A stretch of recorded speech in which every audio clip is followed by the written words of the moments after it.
Coach O, you had 3 matches scheduled last week. One of them has been rescheduled because of weather, but let's talk about BYU. You go in there, and that's one of maybe the best team in the region. Yeah, we learned that we have ways to go to be that good of a team, and that BYU is one of the toughest teams on our schedule, and they played very well, and we did not play well, and that's a 7-0 result.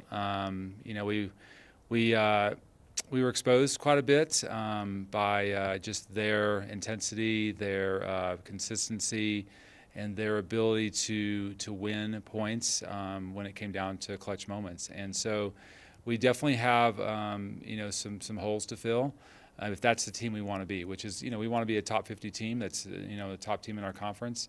And that's what BYU is in the West Coast Conference. They're a very good nationally relevant team, and that's where we want to be.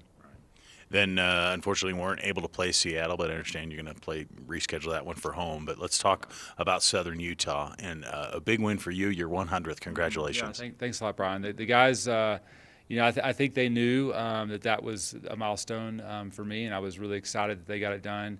And, it wasn't easy, though. We lost the doubles point again, and, it was our 6th 4-3 match of the year.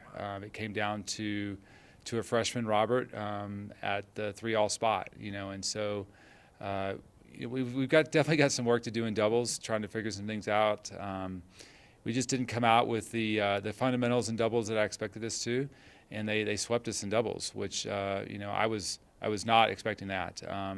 I thought that we should have played better in doubles, but the guys responded really well, like they have multiple times this year after losing the doubles point, coming back in singles, and just really focusing on their court and playing good solid tennis, just to get us back on the board. Luke Sanderson did a great job, just kind of riding the ship there, getting a win relatively easy at number 2 singles, and then Paul and Ty getting wins at 3 and 4 were big for us to take a 3-1 lead, and then it came down to Roberts at number 5. He was at 3-all.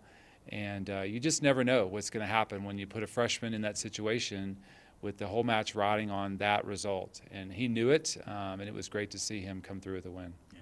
Is there anything that people are exploiting in your doubles game, or is it just a matter of maybe coming out with more of a fire? Yeah, our guys, especially at number 1 doubles, they got off to a great start. We got up 2 breaks at 4-1, but we weren't able to hold that. At number 2 and number 3 doubles, to me, it looked like our service games were getting exposed. We need to be able to serve, a little bit bigger in certain situations, getting into better spots, with our locations on serves, and then our net guy, needs to be finishing points. And so, too many times we're just kind of putting serves in the middle, and just trying to make them, I think. And I think we're playing good teams that have good players, and they're gonna eat that up and just put returns at our feet. So we've got some work to do, especially in doubles, but I think that the next week and a half off is really going to help us work on those things. Yeah.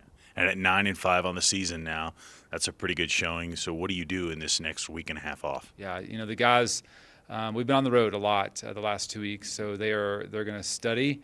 They're going to get caught up in class.